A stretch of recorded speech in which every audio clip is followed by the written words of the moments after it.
Take a 21mm socket, remove the wheel.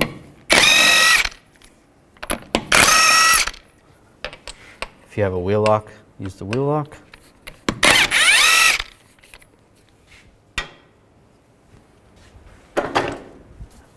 Take the wheel off.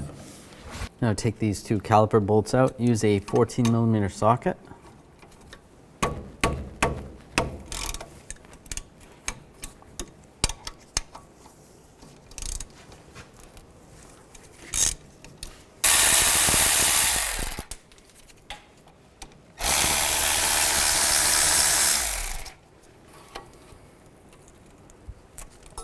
You can take a screwdriver, just compress the caliper a little bit if you get in between the rotor and the caliper, just like that.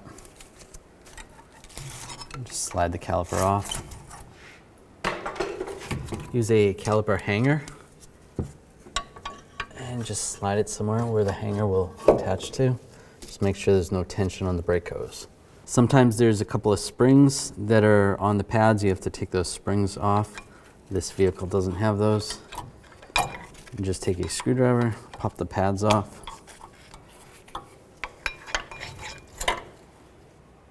Take these two caliper bracket bolts off. Use a 19mm socket.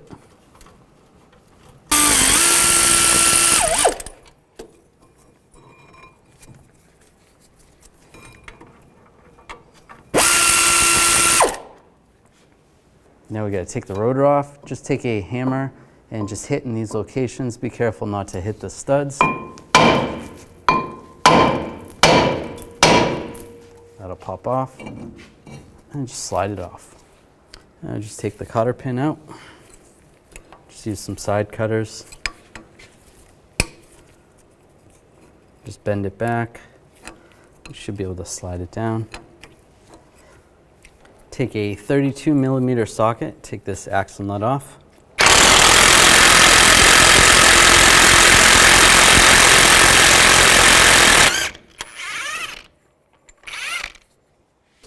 And I'll just take this connector off. You might need a trim tool to get it underneath there, and then disconnect it. You can push down on the terminal, or on the, just on the lock. Try to separate that.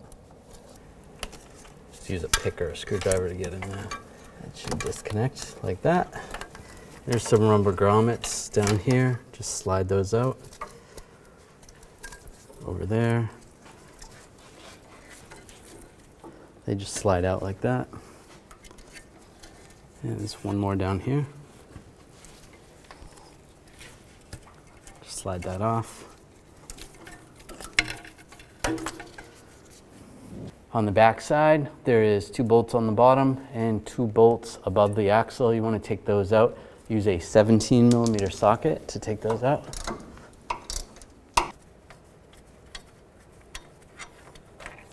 And slide those 4 bolts out. Now we'll take the hub off. Make sure this axle is separated. Make sure it's loose. You should use a punch on here. You shouldn't really just hit that with a hammer. You don't want to mushroom the end over. And then just take a hammer and from the back side, give it a bunch of taps. You could always use a slide hammer too. Sometimes that works, but I prefer this method. There you go. Slide it off. Slide the shield off. There it is. Now, just to prevent some rust, I'm just going to put a little anti-seize on this area right here, just a nice thin coat. Just because we live in a rusty area, you could do a thin coat on the surface too, right there. But this is optional. Now, take the new hub bearing and slide the harness the same way it came out. Right there, and we can slide it right on.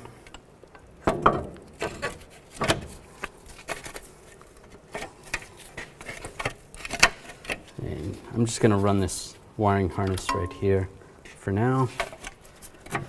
Get the bolts started from the back side. 2 on top and 2 on the bottom. Now if you can get in there with a torque torque those bolts to 44 foot-pounds. Now put the nut on.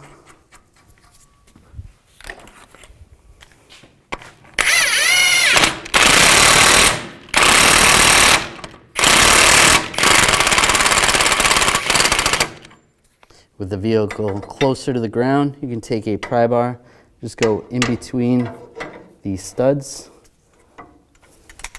And we're going to torque this nut to 101 foot-pounds. The reason for the pry bar is so that the hub doesn't spin. 101 foot-pounds. Take a new cotter pin, slide it through, and take some side cutters and just bend it over.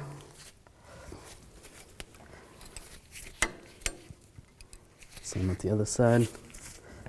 And if there's a little excess, you can always trim the end.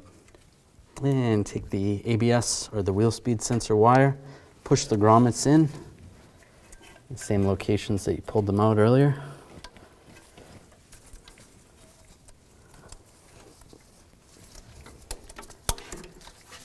Just like this.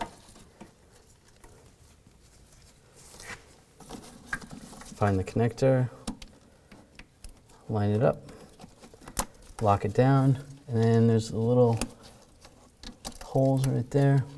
Just push the retainer in and lock it down. I'm just going to take a thin coat of anti-seize and just go around the hub surface just so it's easier to remove in the future if need be. Take the rotor, install it backwards first, and then take a little brake parts cleaner, spray it down, and wipe it with a rag. And you can flip it around, spray this side and clean it as well.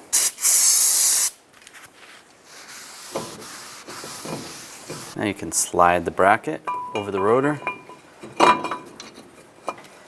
get the bolts started.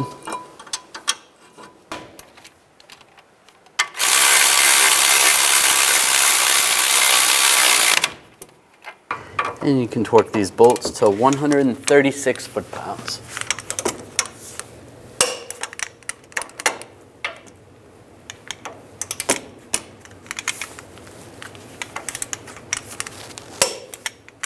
Now I'm going to install the brake pads. The one with the brake warning indicator or the squealer, I'm going to put on the inside of the passenger side, or the inboard side of the passenger side. And just slide those on.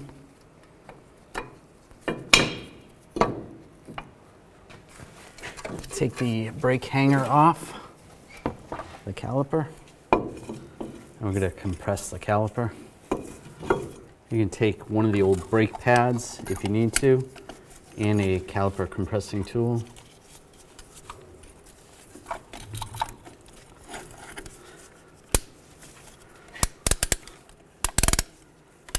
And nice and slow, compress the caliper. As you're doing this, you're pushing the pistons into the caliper, which is pushing the fluid through the brake hoses and lines back up into the master cylinder reservoir. Just go nice and slow. If you have these springs, you want to put these springs in. There's some little holes in the brake pads. You just put those springs in.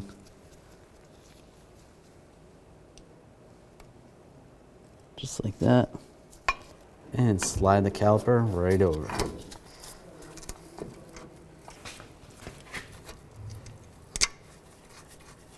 And get the bolts started. Now you can torque these bolts to 32 foot-pounds.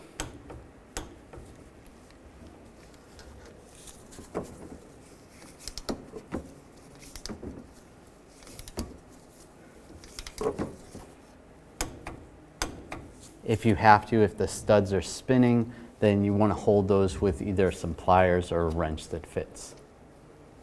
And put the wheel back on. And the lug nuts. Now I'm going to torque the lug nuts to 98 foot-pounds in a cross pattern to tighten the wheel down evenly.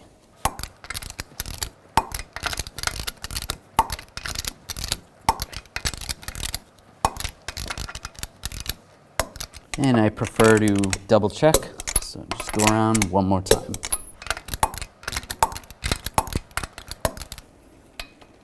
Take off your wheel lock key.